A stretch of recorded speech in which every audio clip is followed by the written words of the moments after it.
Hello students, welcome back to a very new fresh video of Sunanda's tutorial. So in this video we will discuss about a very important topic which is ecological footprint. So at first, what is ecological footprint?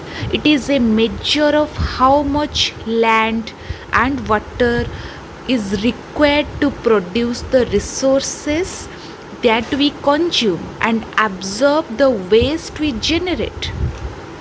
We are consuming the resources as well as we are creating waste, and that waste are absorbed by the environment.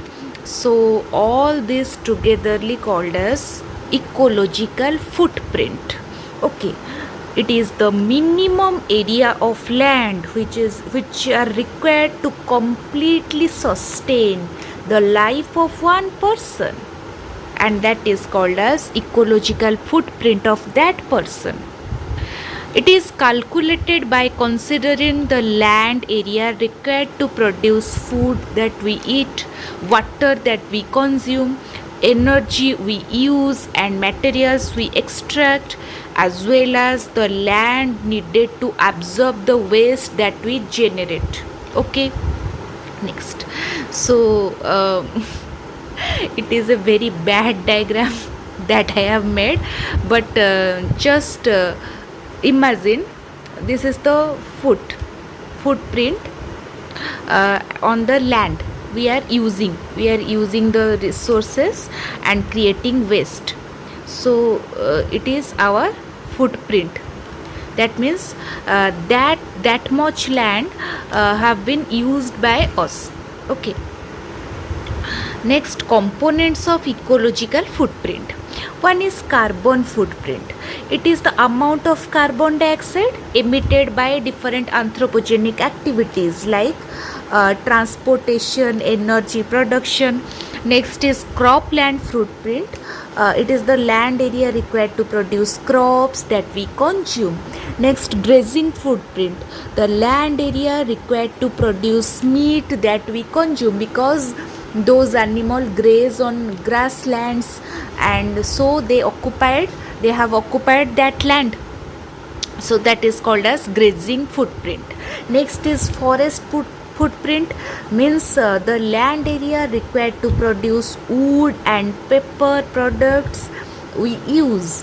Next, fishing footprint, ocean or aquatic ecosystem required or occupied to produce fish or other marine food items we consume.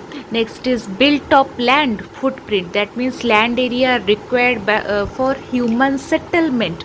So these are different components of ecological footprint. So ecological footprint is a very broad term, and these are different components of it.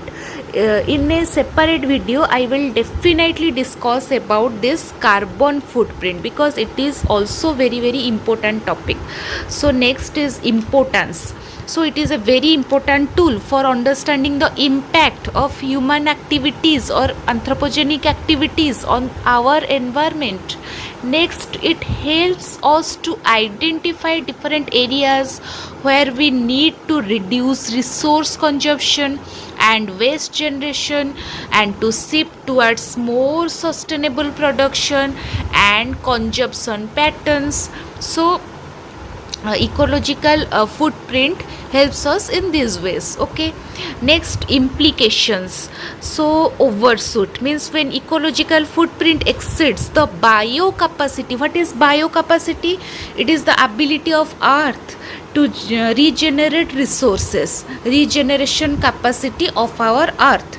So when ecological footprint exceeds to that capacity, it leads to resource depletion. That means resources where the amount of resources were decreasing day by day, and environmental degradation. It also leads to environmental degradation. Next is sustainability. When ecological footprint is within the biocapacity, it ensures that Earth's resources are used in a sustainable manner.